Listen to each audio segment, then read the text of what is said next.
Okay, so good day everyone. This is Venus and welcome to our third to fifth week of finals. So this week we will discuss about the classroom research. So classroom research is a description and discussion of methodology in two areas of classroom research. So the role of instruction in second language development and the action research. So under classroom research, we have the classroom research contexts, wherein we have here the classroom-based research and laboratory-based research, and the combination of these two. Okay, so laboratory-based research has the advantage of allowing the researcher to tightly control the experimental variables, randomly assign subjects to treatment groups, and employ control groups. So these things in laboratory-based research are difficult to implement in a classroom-based research. That's why it is being introduced. Okay, so since classroom research can enhance our understanding of how to implement effective ways of improving learners' second language skills, laboratory can provide more tightly controlled environments in which to test specific theories about second language development. So, the combination of these two approaches involving involving a range of different approaches, including both the experimental, which is the laboratory, and observational, which is the classroom-based research techniques, are gaining popularity. Okay, so that's why it suggests that research in a wide range of contexts and using multiple methods and techniques will be necessary for developments in the ongoing investigation of how second languages are learned and consequently how languages may best be taught. Okay, so that's all. Please welcome the next reporter. Thank you. Good day everyone, I am Christine M. Buhain, and for today's discussion, I will discuss one of the conducting classroom observations, which is obtrusive observers. But before that, let me introduce to you first the meaning of observation. It is a primary method of collecting data by human, mechanical, electrical, or electronic means. The researcher may or may not have direct contact or communication with the people whose behavior is being recorded. Observation techniques can be part of qualitative as well as quantitative research techniques. I have here 6 different ways of classifying observation methods. Number 1. Participant and non-participant observation. Depending on whether the researcher chooses to be part of the situation she is studying. Like for example, studying social interaction of tour groups by being tour participant would be participant observation. Number 2. Obtrusive and unobtrusive. Depending on whether the subjects are being studied can detect the observation. Like for example, hidden microphones or cameras, observing behavior or doing garbage audits to determine consumption are examples of unobtrusive observation. Number 3. Observation in natural or contrived settings. The behavior is observed when and where it is occurring, while in the contrived setting, the situation is recreated to speed up the behavior. Number 4. Disguise and non-disguise observation. Depending on whether the subjects being observed are aware that they are being studied or not. In disguise observation, the researcher may pretend to be someone else.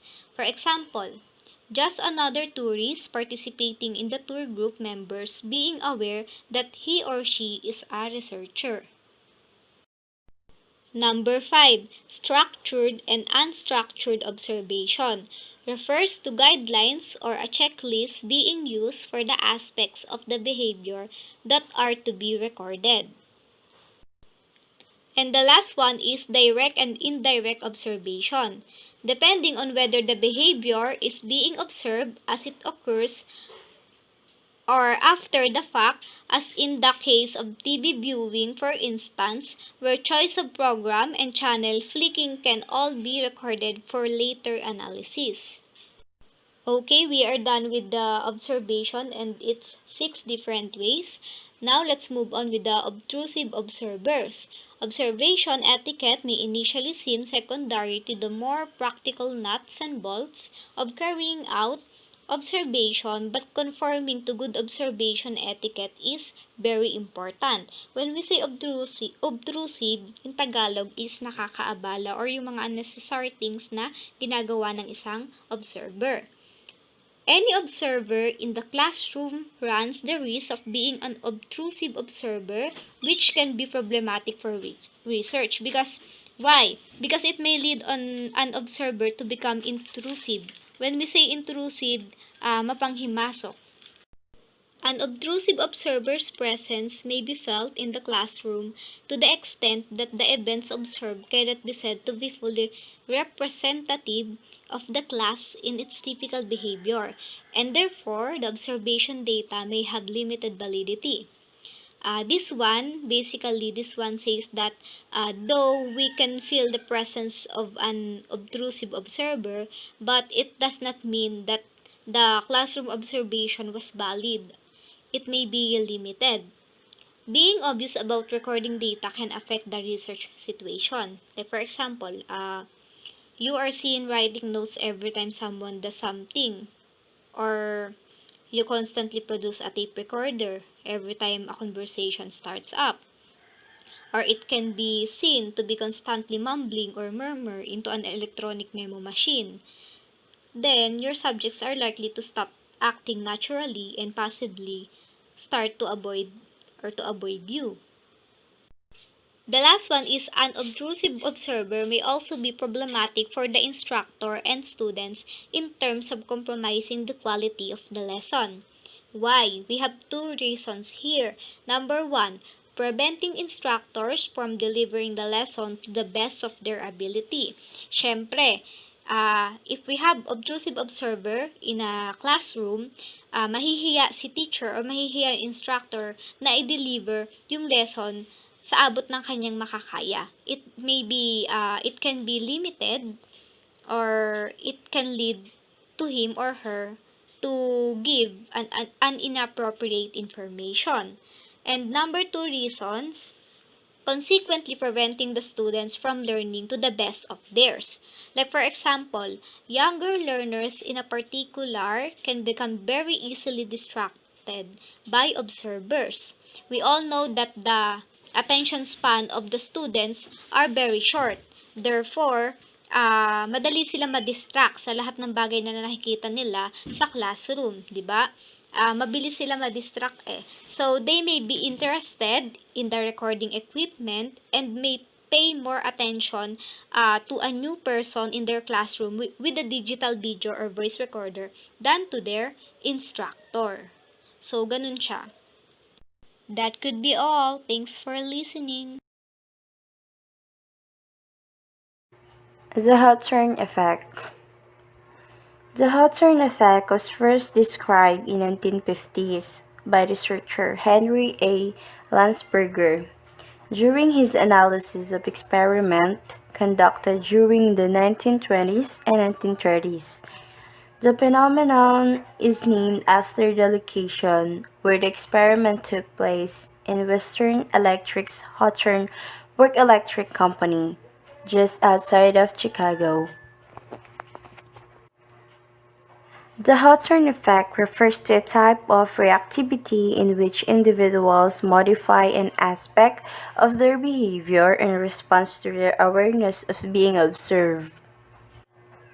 The term Hawthorne effect refers to the tendency for study participants to change their behavior, simply as a result of being observed. Consequently, it is also referred to as the observer effect.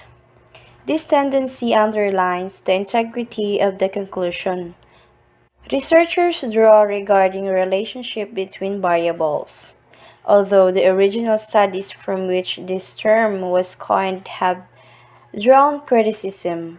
The Hawthorne effect remains an important concept that the researcher must consider in designing studies and interpreting the results.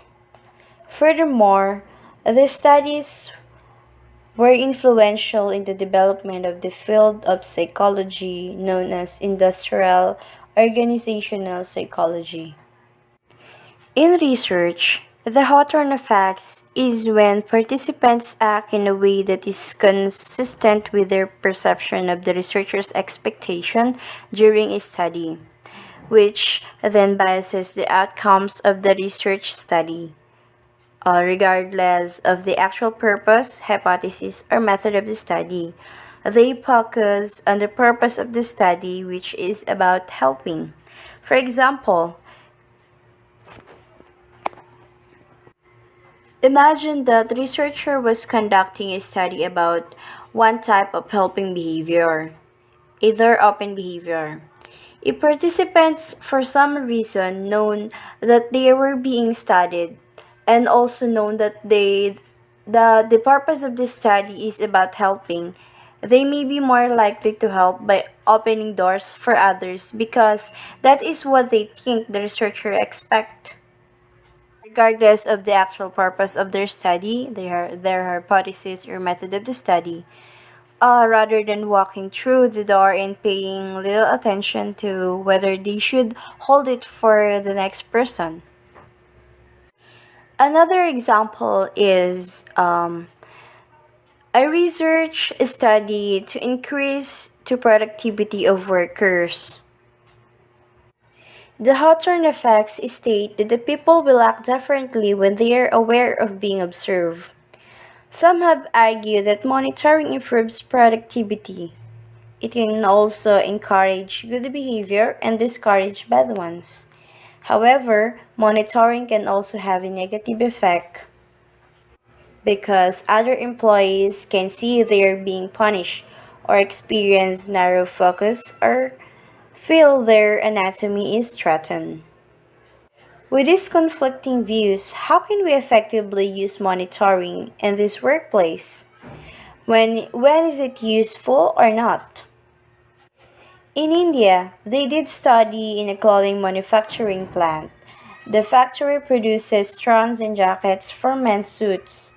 In the year 2012, they installed a system that monitors workers in their selected manufacturing lines. Every time the employees started to work, they just scanned their RFID. This allowed their process to be tracked. They grouped the tasks the workers perform as these are simple or complex. In simple, the employee had improved results were monitored. They made a game out of their task. This process called gamification.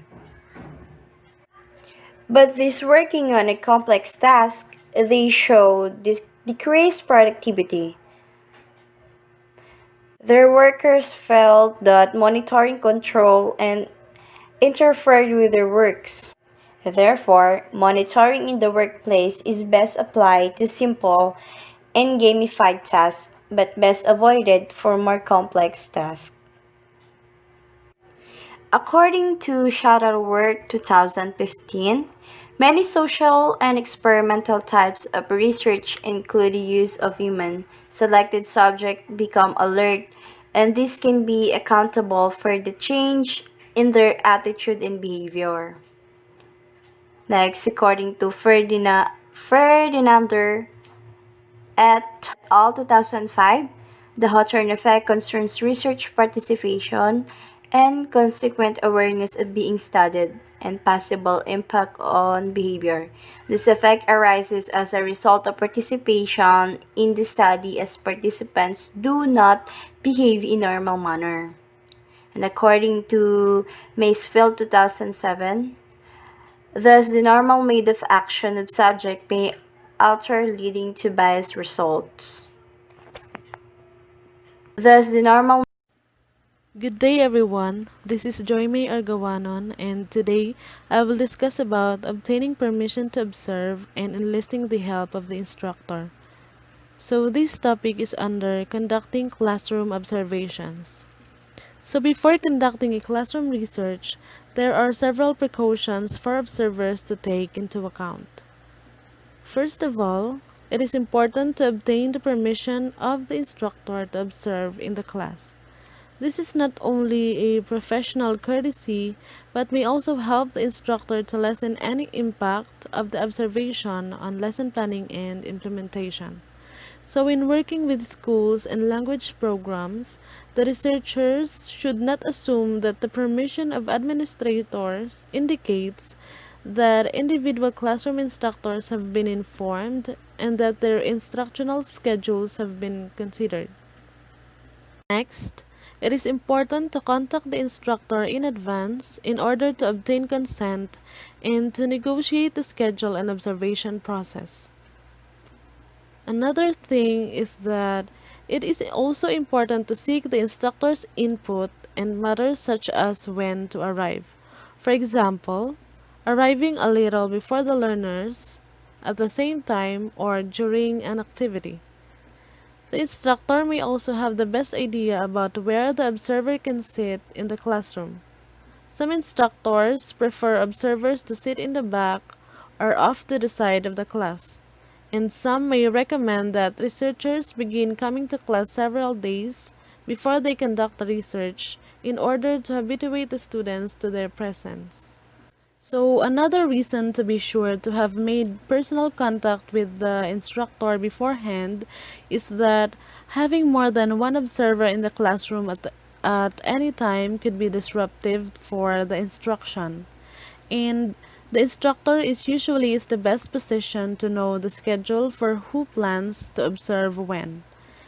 If the observation is to be ongoing, it may also be wise to ask the instructor for feedback after the class in case they would prefer something to be done differently the next time around. So according to Murphy 1992, he recommends that observers who are there for research purposes should keep in mind that their role is not to judge, evaluate, criticize, or offer constructive advice.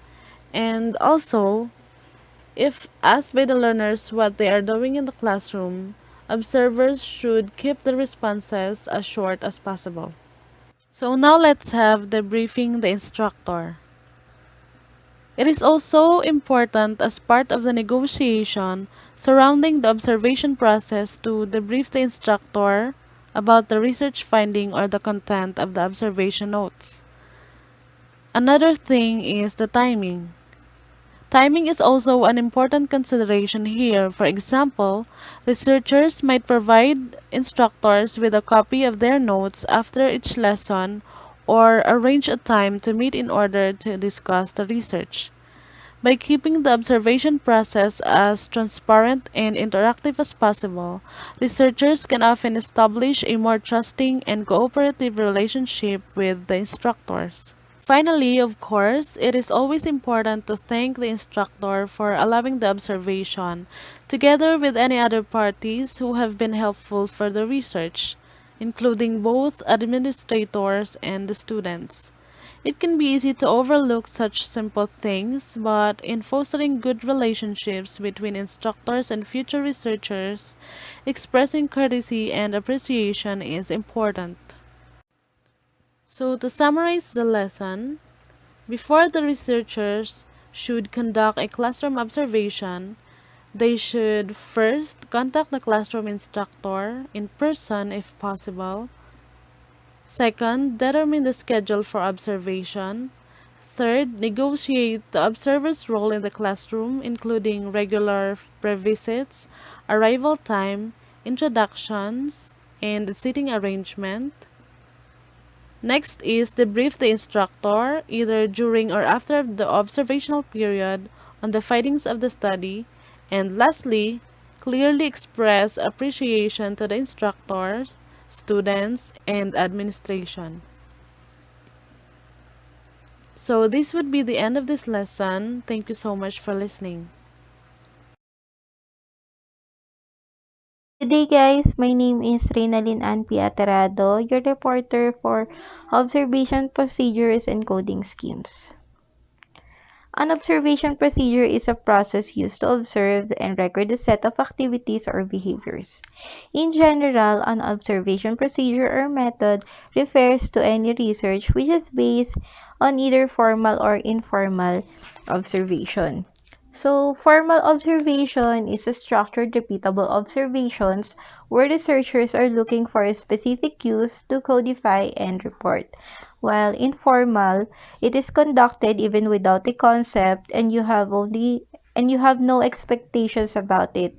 You're only there observing the people's behavior. Um, um, and in coding is a process of identifying the data items. In this, taking notes is very important in this process. In observation procedure and coding schemes, we should always remember to first consider the goals of the research and the observation. We need to focus on the goal because sometimes uh, uh, in our goal we can find the appropriate approach that we need to gather the the data that we need. Next is to prevent duplication of effort by adopting existing codes and schemes. Uh, this make our life more easier because it gives us less effort in making the codes and schemes. There are ready made code and schemes that we can use to gather our data. For example, by Alwhite and Bailey, they they have seven seven examples of different published coding schemes. Next is existing schemes may vary in complexity and organization. Um, Here, uh, we should need to have our checklist and of the tally of the behavior as well as combination schemes. Because sometimes in this process, the behavior of our respondents are changing. We are able to know if their behavior are changing because we have the checklist, we have the our notes. Next and last, in most observation schemes, the observer marks the frequency of an observed behavior or event at a regular time of interval. This is the test liability. We should need to check them regularly to be able for us to know if their behavior are changing or not.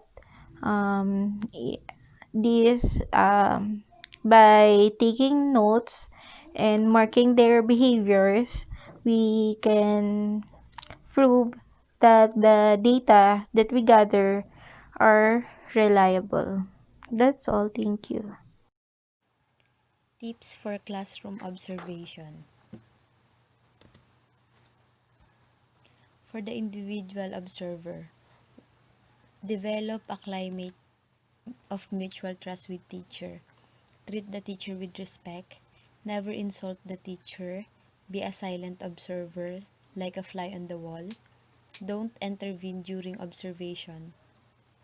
In observing an individual, using word of affirmation is not really necessary, but a constructive criticism must be applied to give room for improvement. Make sure that you do not disturb or distract the teacher while observing. Some major questions during observation. What is the teacher doing? What are the students doing? What are students saying to the teacher to each other? What is the task? How much time spent on the task? What is the depth of knowledge of the task? In observation, these questions must be answered without asking it. Observers observe the current actions of participant in natural situation. The purpose of this collection of questions is to collect more accurate insights. In other words, observers should collect data on what the participants do rather than what they think they do. For the management, maintain a record of observation. The information can also use for preparing the performance appraisal. Develop a culture of peer observation. A blank copy of the lesson observation form should be given to all teachers and discuss the points in the form. Constructive feedback. Feedback is a way of the effect of our behavior has on others, so it increases self-awareness, offers options, encourages development.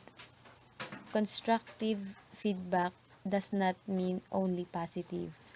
Constructive feedback is a positive feedback to people. It has been shown to help find responses to points of vulnerability that they could have. It also comes with good thoughts and used as a constructive contact mechanism to resolve particular problems or complaints. Some tips for feedback. Feedback should be given in private. Pay complete attention. Share only few major weak points if several noted. Don't sound authoritative. First, ask the teacher to reflect on his teaching. Share running notes. Start with positive feedback. Be specific. Refers to behavior which can be changed. Offer alternatives. Be descriptive rather than evaluative. Own the feedback. Leave the recipients with a choice. And lastly, say thank you with a smile. Suggestions and critique were not the same thing. This is pointless because it doesn't inspire you to change your action in any constructive direction. Instead, you see that as an attack, and your gut instinct is to protect yourself. There are two forms of feedback, positive and critical, often called bad. In the former, you applaud others for doing their job well done. The latter is supposed to fix efficiency problems, but that doesn't make it a negative thing. People you oversee are going to make mistakes at some stage, and providing positive feedback is the clearest and most effective way to help them improve. Maribeth Ayambao, and I will be reporting about classroom observation. Classroom observation, it is a formative, continuous process of gathering data around teacher learning targets to provide feedback to the teacher regarding growth and to inform future teacher learning. Classroom observations are a quantitative way of recording and measuring teacher behavior and mastery by systematically watching and recording them in action. We already experienced a classroom observation with Sir Quintana, and we also what they did in conducting the observation, right? And all the teachers are required to undergo observation. Before observation, the observer should know the what, why, who, and how of classroom observation. What talks about what is one or more observers spending time in the class to observe a lesson partly or completely. What a classroom observation is an act of watching a teacher's performance in their classroom or learning environment. A classroom observation can be as brief as few minutes or as long as an entire school day or more. Why? There are two major purposes of classroom observation. The first purpose is evaluation. It may lead to making administrative decisions such as rating of appraisal, job conflict, warning, etc. It is to see the capabilities of teachers. It also can show if the teacher is qualified in teaching that specific grade level, or it can serve as warning to the teachers who was reported to have an issue accordance to his or her job. The second purpose is professional development. This approach to lesson observation is driven by a concern for continuous quality improvement. The purpose of classroom observation is to improve student outcomes by improving the instructional skill of the teachers. Who? Observer may be the principal, vice principal, HOD, any supervisor, or any colleague. It can be the dean, just what happened on the observation of our class with Sir Quintana. How? A teacher may be observed unannounced or with a prior notice, single observation, or series of observations. It can be one-time observation, or it can be weekly, or it can be per sem. It depends on the observers. The last one is clinical observation. Clinical observation is a well-known classroom observation approach. It has 3 basic steps, which is, the first one is pre-observation conference. In pre-observation conference, the teacher discuss the lesson plan with the observer. This is done before the observation will begin. The second one is class observation.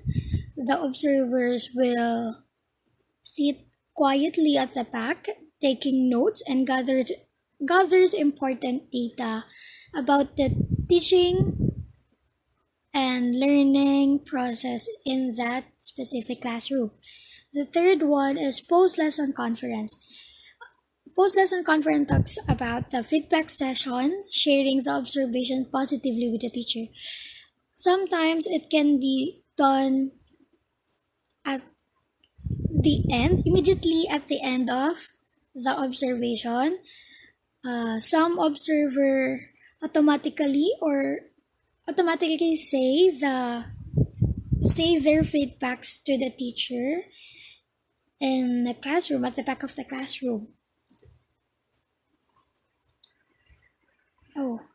The effectiveness of an observation would depend on the content knowledge, pedagogy, interpersonal skills, experience and expertise, feedback and skills. In content knowledge, this is if your lessons are appropriate to the grade level of what you are handling, or if you really mastered the content of what you are teaching. Next one is pedagogy. Pedagogy, or the strategies which will be applied on teaching the students. Interpersonal skills is if you as a teacher know how to properly communicate and interact to your students. In experience and expertise, the teachers do better as they gain experience, and in those experience, they could use it to build their character as a teacher, and expertise will follow in that situation. In experiencing different kind of students, you would know what to do in a specific situation and how could you be effectively teaching a diversity of students. The last one is feedback skills.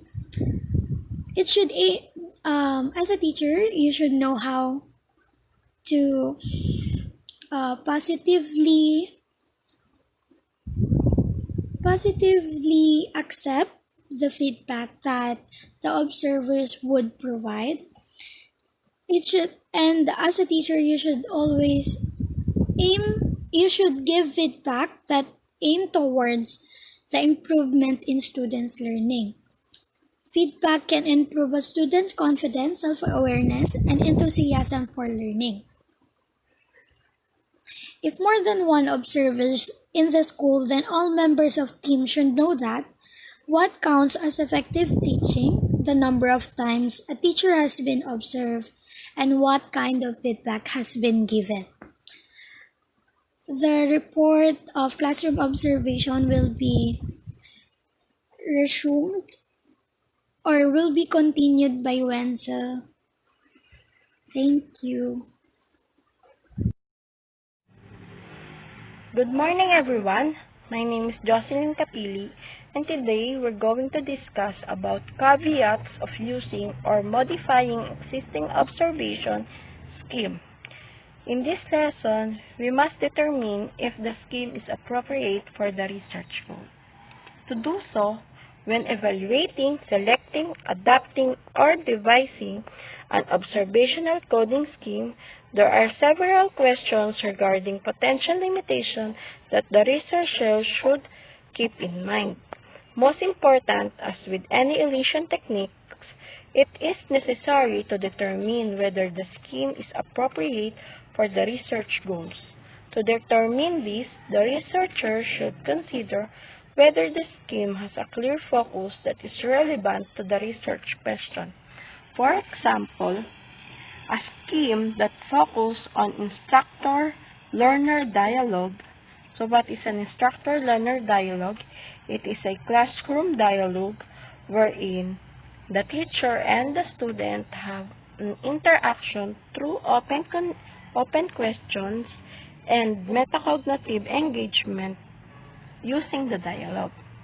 Through this, if the researcher focused on this scheme, the researcher may not allow to adequately distinguish the nature of the language used in the classroom. Without adaptation, it would not be appropriate if the research question focused only primarily on small group of dynamic students in a second language classroom. Next, to be valid, the finding must be result of appropriate and applicable scheme. Observation scheme can promote valid findings only when they are appropriate and applicable to the research question. Researchers should also consider the type of findings that are likely to emerge from an observation scheme. If the research question goes beyond descriptions of behavior, for instance, the observation scheme based on low interference category is not likely to highlight the items of interest in the data. Next is consider the type of finding that are likely to emerge from the observation scheme. Consider the use of time as a unit in observation scheme. If the overall occurrence of phenomenon is of interest, for example, is how many times an instructor recasts learner utterances, then a category system like the Communicative Orientation Language Teaching or COLT is most appropriate. In a category system, the observer checks a behavior each time if it occurs in order to record its frequency. Alternatively, if the distribution of a phenomenon throughout the class is of interest, the observer can employ a sign system in which an observation is made at regular intervals of time. Also, it is important to note that unless more than one observer is present in the classroom or the data are videotaped and later replayed for a second person, with most coding scheme, only one rater observes and at the same time codes the data. Next is, with the most coding scheme, only one rater observes the data. By helping to ensure not only the relevant aspect of the classroom lesson are noted and remembered, but also that significant patterns of interaction are identified. Observation schemes have allowed researchers to gain a deeper understanding of the inner working and second language classrooms. However, some researchers have argued that the use of observation schemes with their predetermined categories seriously limits and restricts the observer's perception. That is, create a kind of tunnel vision because the observer sees only those behaviors that coincide with the categories in the observation scheme and may fail to observe other informant features. According to Spada, 1994, page 687. So, in this system, the free will of the observer is not defined. So, the observation scheme or this system focus only on the scheme that is required or that is observed. Next and last is the use of predetermined categories limit and restrict the observer's perception. As I said so, important pattern can be missed. Even the most thorough observation scheme cannot allow the researcher to reach conclusion about what the participants themselves are experiencing. Another criticism leveled at observation scheme is that there is insufficient evidence showing that the list of categories that shows in the system are valid predictors of learning process and outcome. One way to address such criticism may be to record the classroom data and then to develop custom-made coding scheme based on the observation. In this custom-made coding scheme, the observer can have their free will to data or to write down their observations on what they really observe inside the classroom. With the coding developing out of the observation, whether customized or pre-existing scheme are used, additional data gathering methods may be helpful in order to triangulate classroom data and provide multiple perspectives by accessing the learner's insight into the events that have been observed. My report is finished. Let's move on to the next reporter. Thank you very much. Good day, everyone. I'm Kumyal Nasol. Classroom research contributed to our understanding of both L2 teaching and learning. However, the process of implementing this is both complex and time-consuming.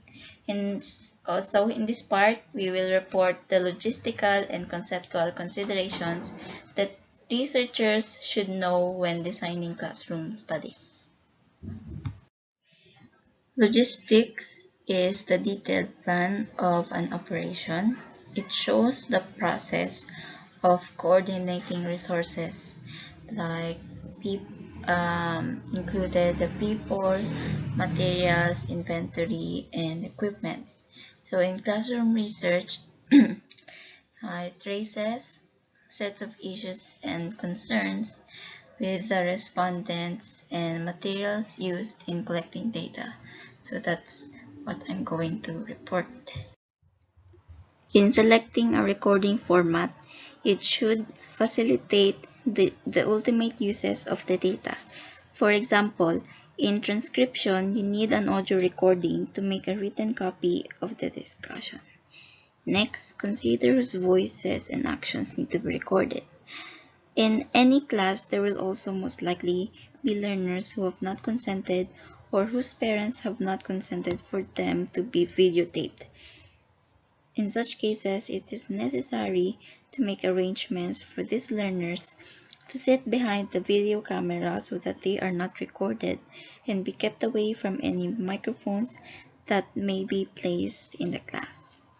And as well as how sensitively and distinguishably this needs to be done.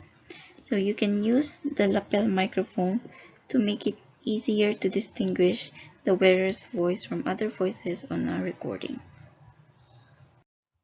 Different kinds of microphones are used for specific purposes. For example, if the data collection calls for recording a large whole class activity, the most sensitive microphone should be used. However, if the research involves recording separate simultaneous group activities, you should avoid using it because it might pick up talk from both the target group and adjacent groups, making it more difficult to transcribe and analyze the group discussion. And where it should be placed. If only one camera is available, place it in a corner of the room so that not only the instructor but also many of the students as possible are captured on the tape. And for the recorder, we should place it near the instructor and place other microphones, if available, at various locations in the classroom to pick up the students' voices. Next, supplement your primary recording method with backup, blah blah blah. And as a general rule, it is important to use more than one piece of equipment as a backup in classroom research. This is also to pick up more data and to account for equipment malfunction or human intervention, such as learners turning equipment on and off, and so on. Consider the amount of intrusion in the classroom caused by equipment and equipment operators. You can avoid that by using cameras that allow remote operation. Next, take anonymity concerns seriously and act accordingly. Next, plan the physical arrangement beforehand, taking into account the sustainability and adaptability of the environment. So, if there are only a limited number of recorders or microphones, movable chairs and tables are useful in this regard. The researcher can arrange the students around with whatever equipment is available. Next, consider human factors such as age of the participants and how the equipment may affect them. Acclimate participants if necessary. So when recording younger children, researchers must also keep in mind that the equipment will be a target to mess with. One way to help ensure that the equipment will remain intact is to ask for colleagues or adult volunteers to keep an eye on it, or the researcher could start bringing the equipment to the class a few weeks before the observation. In that way, the children could become accustomed to the presence of both the researcher and the equipment. Good day everyone, I am Malia Levita, and today we're going to talk about data segmentation and coding, considering the instructional setting and the summary of problematics. First, we have data segmentation and coding. Once the data have been gathered, the researcher must also decide how to segment the data for presentation. It is a responsibility of the researcher to analyze and present the data in a manner that will be accessible to interested parties. It is important to consider both the aims of the research and the classroom context when determining units of analysis for classroom data, and also data should be analyzed and presented in ways that can shed light on the specific questions asked with regards to research questions. For example, if the researcher is interested in the quantity of talk by learners in groups or pairs, one appropriate unit of analysis might be the word. On the other hand, if the researcher wants to investigate the organization of talk in groups or pairs, the appropriate unit for analysis might be the third. As with all studies, classroom researchers should be careful not to reduce the data too far. As for the given example, in a study of the quantity of student talk in the classroom, segmenting the data at the word level would not distinguish between learners who have a few extended turns and learners who have many short turns. Data can always be collapsed for analysis, but in data collection and coding, it is best to keep the categories as narrow as possible. And next we have considering the instructional setting. Finally, there are setting factors that must be kept in mind when conducting classroom-based research, including whether the research takes place in a foreign or second language setting and the particular type of foreign or second language classroom of interest. In foreign language setting, for example, instruction and expectations for learning might be very different between an EFL course at the university level and an English immersion primary school. It is thus important for researchers to consider the particular characteristics of the context in which they conduct research. To clarify it further, if you are a native speaker of English who is teaching or researching English instruction in a foreign language environment with students who do not encounter the language outside of the classroom, you may have difficulty gaining access to sources of information, such as the test scores, interviews, and even learners, and your research plans may not fit in with the other instructors' schedules. And in some instructional setting, it may be acceptable to offer compensation or some kind of reward, whereas this may be inappropriate in other contexts or situations. However, such hindrances to conducting research are neither limited nor applicable in covering the particular language learning situation. In any case, it is clear that foreign and second language learning research situations must be considered with regard to their own particular characteristics. And finally, we have summary of problematics. In pointing out the concerns listed previously, we do not wish to discourage novice or experienced researchers from investigating areas of interest in second language classrooms, but rather to emphasize that classroom research is a particularly complex and multifaceted endeavor that must be planned carefully.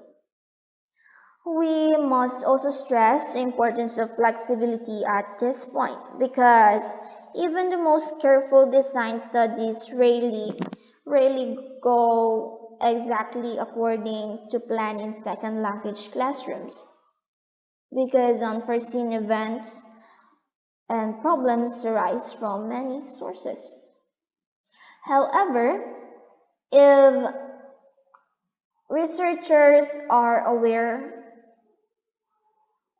of this likelihood in advance and can be patient, flexible, and ready to utilize alternate contingency plans, classroom research is ultimately valuable for the field of second language research. So, that is for today, and stay tuned for the next topic.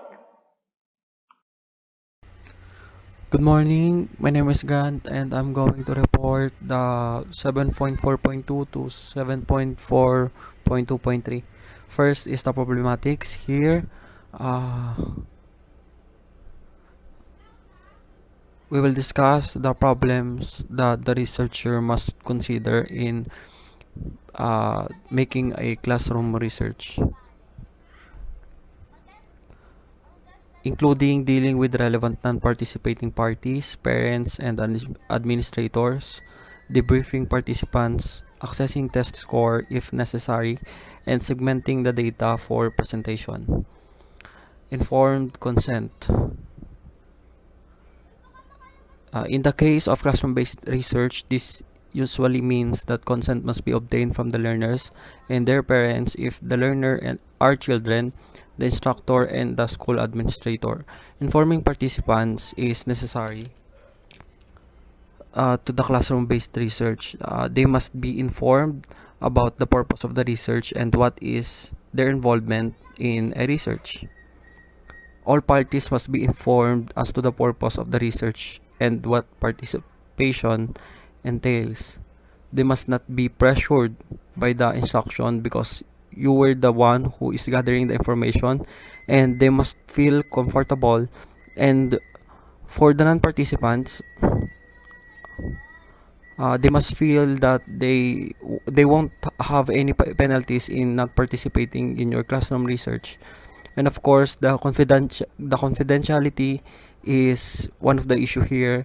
If the participant does not want to use their voice record or whatever that entails them, then the researcher must abide. Next is here. Next is debriefing participants and facilitators. Participants such as parents, instructor, and administrator must be debriefed after the conclusion of the study. For administrator, a researcher may also consider setting up a meeting to discuss the result of research. Briefing is important because informing the contributors such as parents, instructor, and other administrators after the conclusion of the study, it is important to prove that the research was beneficial and worthwhile to use their limited time and resources. One way or another, your research might benefit the second language research.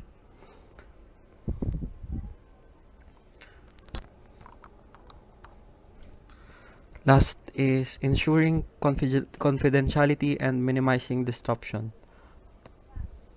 It is important to remember that the student's grades are highly sensitive matter. Permission to view grades or any graded materials should be included in informed consent and discussed with both instructor and administrators, and participants should be assured of confidentiality. Gathering data is a tough job.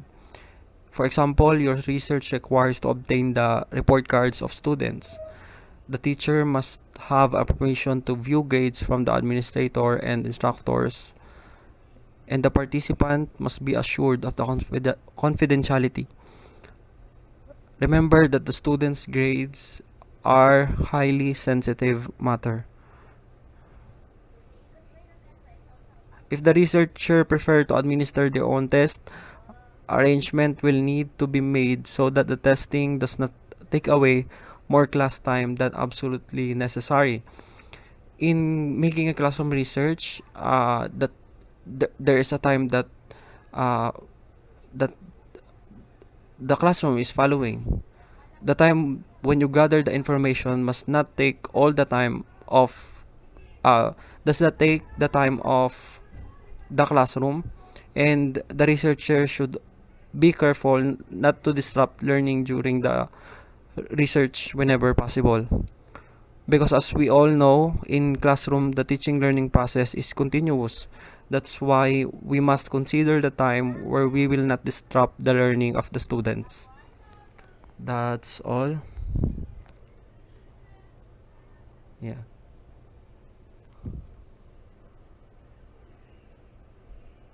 Researchers need to be sensitive to the perspective of both instructors and learners in classroom, and they should be careful not to disrupt the learning during the research whenever possible. That's all. Thank you. Good day, everyone. This is Jason Languya. I'm with Rina Francisco, and we will be discussing the introspective methods in classroom research. So, first, let us discuss introspective methods. Okay, these are data elicitation techniques that encourage learners to communicate their internal processing and perspectives about language learning experiences. This can also help researchers to access information that is not available from observational approaches. So, here in introspective methods, we have three data elicitation techniques such as uptake sheets, that allow researchers to investigate learners' perception about what they are learning. Second is stimulated recalls that may yield insight into a learner's thought processes during learning experiences. And lastly, diary research in classroom context that can present a more comprehensive view of the learning context from a participant's viewpoint. So first, let us discuss uptake sheet. Okay. So the uptake sheets was developed as a data collection method following Allwright in 1984 to 1987. So what he did was he collected learners' report about their learning and he called it uptake. So an uptake base here, it is whatever the learners or whatever it is that the learners get from all the language learning opportunities language lesson make available to them. So the uptake sheet was distributed at the beginning of the lesson so for the student to mark or note the things on which the teacher is focusing. So we also use uptake sheets to uncover information about learning, noticing, attitude, and other interesting phenomena. And it can also help the researcher to compare their observation and create more detailed classroom event, because in observational approaches the data collection is limited because we're just observing the attitude or the behavior of the respondents. Unlike in uptake sheets, we will be able to know the learners or the respondents' perceptions. So that's all. Okay. In the study conducted by Maki McDonough, Fuji, and Tatsumi, 2001. Okay, this is an example of uptake sheet right here. This is an example of an uptake sheet. So as you can see, there are statements here, 1 through 2 and 3. So the first statement, what are you noticing? So basically the researchers ask ask the students about what they are noticing, for them to know which language forms or concept they noticed, whether it is the pronunciation, vocabulary, or grammar. And then they also ask who said it, whether it is the teacher or the classmate or themselves. So, and then the last statement here, was it new to you? Whether the information they have heard is a prior knowledge already or new to them. So all they need to do is to mark it as many as they wish. So that's it. That's the uptake sheets. Okay, I hope it's clear to you guys. So let us proceed to a stimulated recall. Good afternoon, classmate. My name is Mary Grace M. Norsho, and I am your next reporter for today. Purposes and types of research conducted in classroom settings. So many studies have been conducted for the wide range of second language and foreign language classroom contexts. Different types includes large-scale investigation of the effects of instruction, smaller-scale analysis of activities or lessons in classroom settings, detailed ethnographies of specific classes over time, research on learners' aptitude and learning strategies, and qualitatively oriented description of classroom discourse. But this chapter will focus narrowly on two different types of for illustrative purposes. So first, we are going to address traditional classroom-based research by focusing on work carried out on the role of instructions in second language learning. Then we are going to move on to describe a different type of research set in classroom. So this is known as action research. The relationship between instructions and learning and second language. So the role of instructions in the acquisition of second language has been studied using a number of different methods in second language classroom. So majority of researchers have examined the role of instructions in the context of particular second language learning theory, with a second concern being to inform pedagogical practices. So one example was done by Fan, Pattern, and Cadiernos 1993, in which in their study they examined the relationship between explicit instruction and input processing. So explicit meaning very clear. So in their study, they compared 3 groups of learners of Spanish as a second language.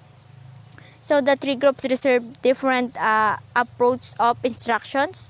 So one class received traditional instruction in object pronoun placement. Second received processing instruction on the same topic. And third received no instruction on this grammar point. So in their study, they found out that the processing instructions group significantly outperformed the other 2 groups based on the result of their pre-test and post-test. So this led them to conclude that instruction is apparently more beneficial when it is directed toward how learners perceive and process input rather than when instructions is focused on having learners practice the language via output. So this is a typical study that carried out on instructed second language acquisition paradigm. So it's particularly in the area of input processing, in which inter-classes, different instructional treatments, and series of pre-tests and post-tests are often utilized. Other research investigated the role of instructions in second language development by examining different approaches to instruction.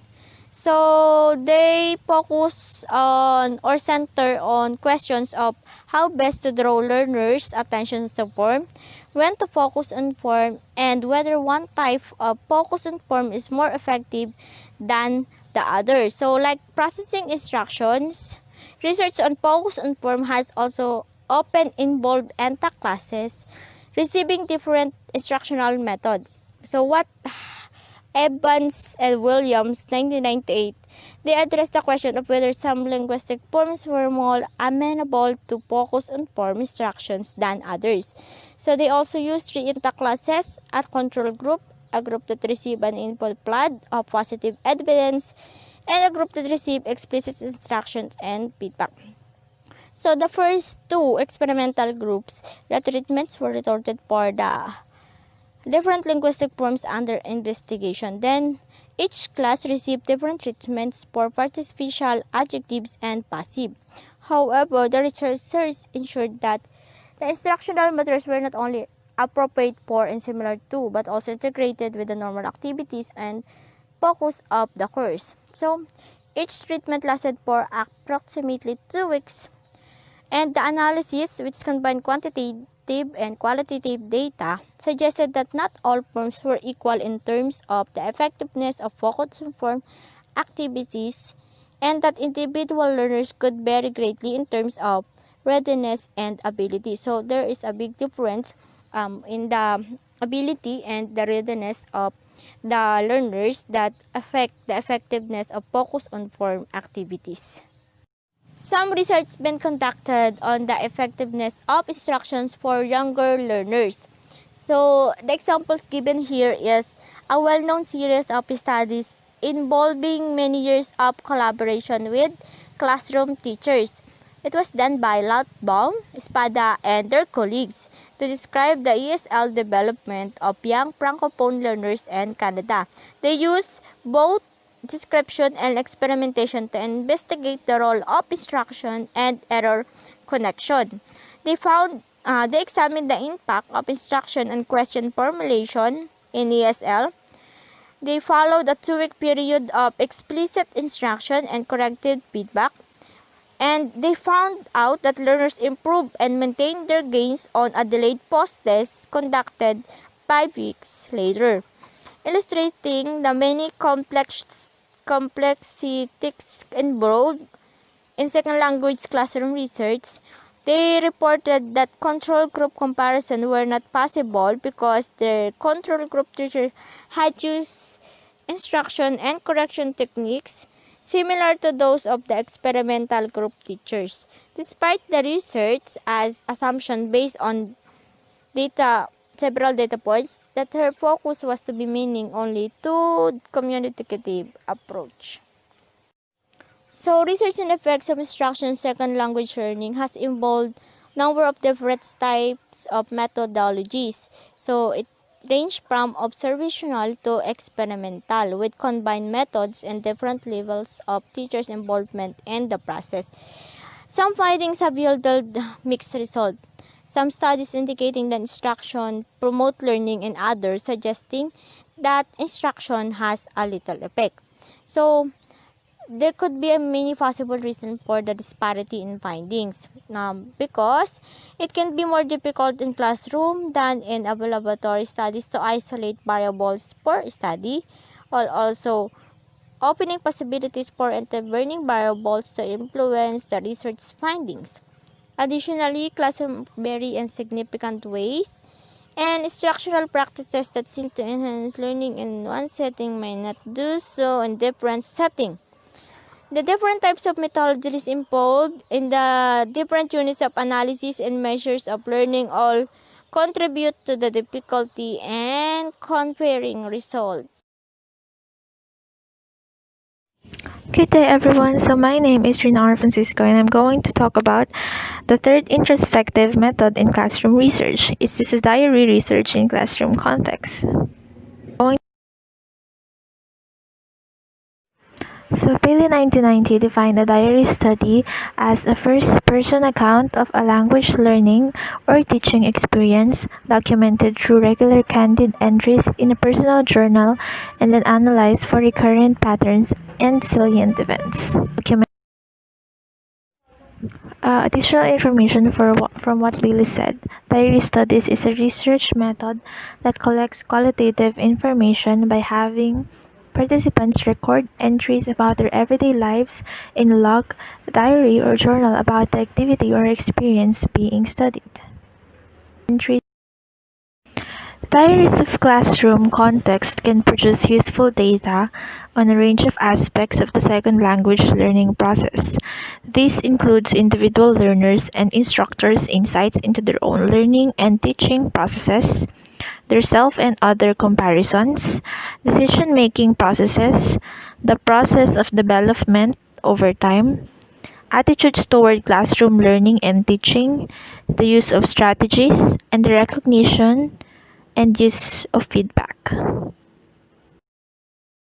Next, diary studies have the additional advantage of time sensitivity. Why? Because most diary research is longitudinal.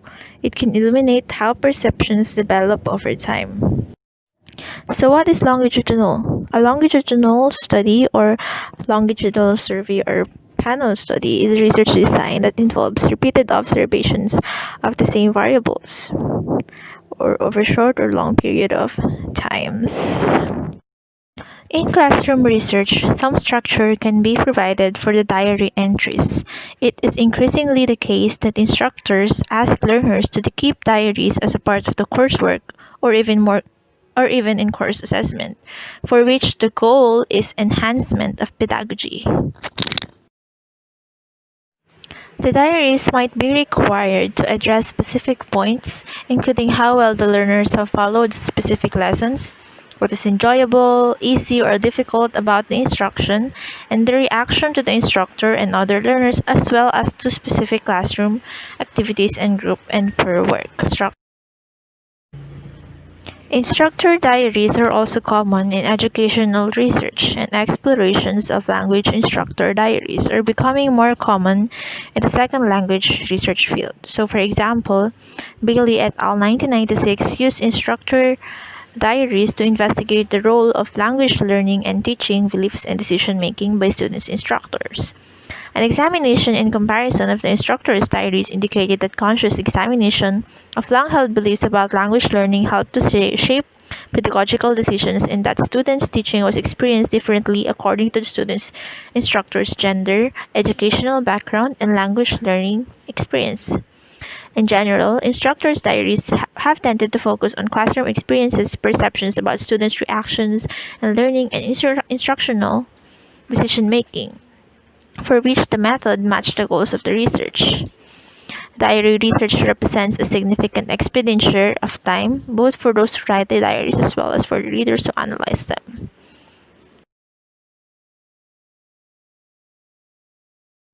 When embarking on diary research, it is important for diary writers to schedule regular times for writing.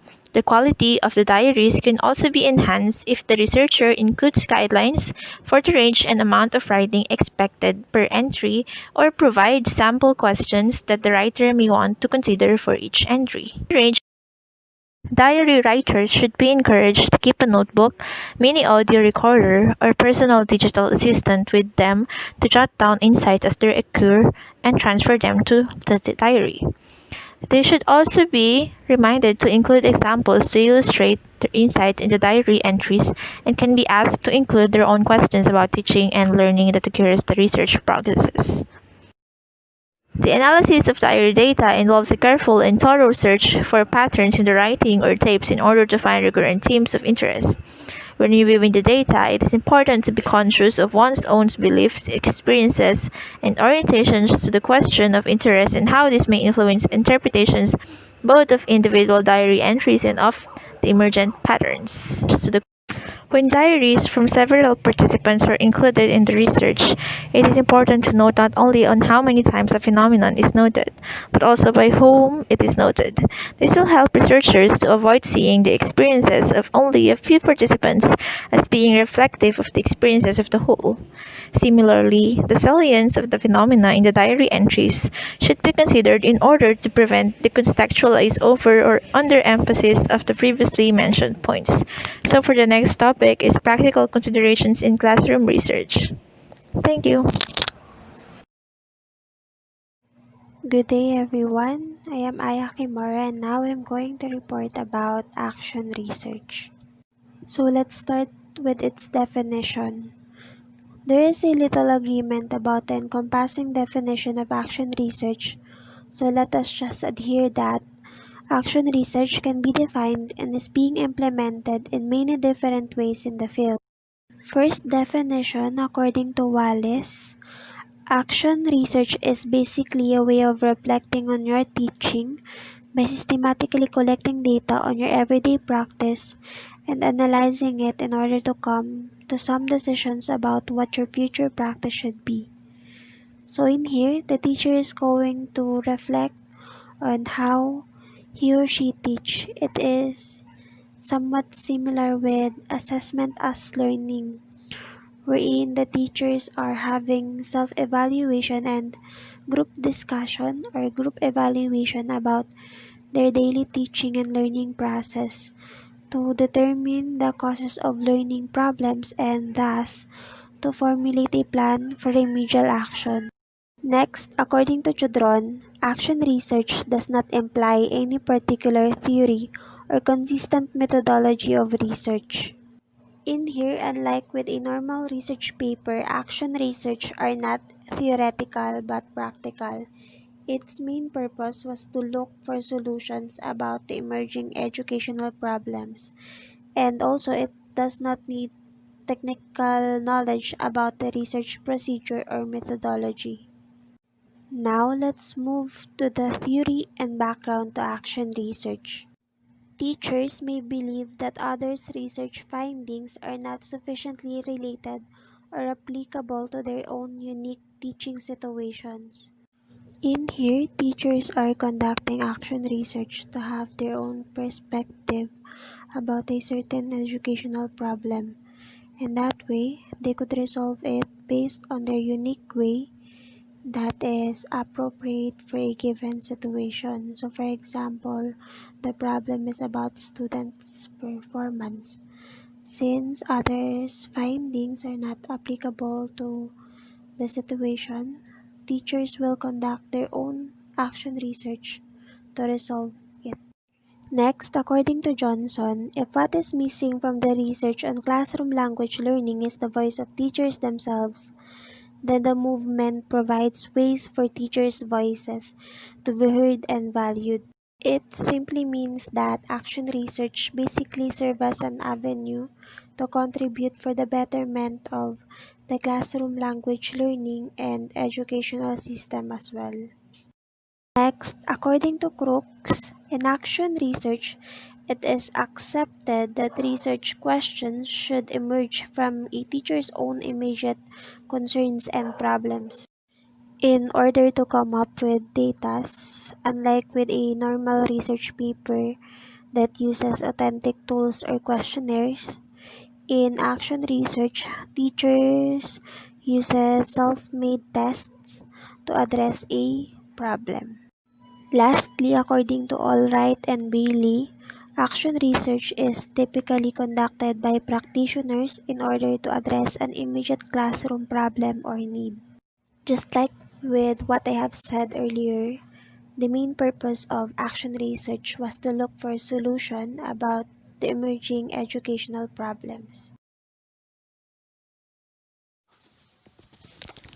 So, good morning, guys. I am Romeo Rabino, and I am the last reporter for this topic, and I'm going to report action research in practice. Action research is an approach that allows educational practitioners to both improve their practices and better understand the nature of the practice. The result is improvement in what happens inside the classroom and the school, and a better articulation and justification of the educational rationale for what's going on inside the school premises. So, before we proceed to the actual steps involved in carrying out an action research, here are some important notes to consider. First is not all the action researchers agree with the process of doing AR. Best example of this is the teacher have their own pedagogical strategies or way of teaching inside their classroom. Next is refer to the dynamic nature of the action research framework, suggesting that all research centered on the classroom can be viewed under the unifying characteristics of the attempting to understand what goes in the classroom setting. So with this in mind, we can now turn to a discussion of the practice or the steps in conducting action research. First, the practitioner should identify the problems or concerns within their own classroom. For example, a practitioner may be concerned that one of his or her students seem to have a particular problem with writing an essay. Next is the practitioner may conduct a preliminary investigation in order to gather informations about what is happening in the classroom. For instance, the instructor may carefully observe the students during writing classes, examine their written products, and note where the problems seem to arise. So the third and fourth one is to locate the resources to help address the problem and to identify the information you'll need. So in this data gathering phase, the practitioner may decide to create a database within the informations gathered from multiple resources. So the fourth, fifth, and sixth step go simultaneously based on the information obtained in the data, or sometimes before the data are collected. The practitioner may form assumptions or hypotheses. For example, if some of the students seem to have trouble finding and using low frequency vocabulary words that are required to discuss the topic of the essay, the instructor may then devise and implement some form of interventions or treatment to address that problem, including a new method of teaching vocabulary or a new technique for raising students' awareness of their own problems and providing them with resources to solve them. And the last one is to implement the plan and reflect. So, for example, the instructor might evaluate the effects of these practices by doing another round of data gathering in which the instructor uses such techniques as observations, questionnaires, verbal protocols or tests, or simply ask their students for their perspectives. Note that not all the classroom facilitators are the same, so these steps may be used with variations, depending on the facilitator's pedagogical approach. So that's all for my report. Thank you.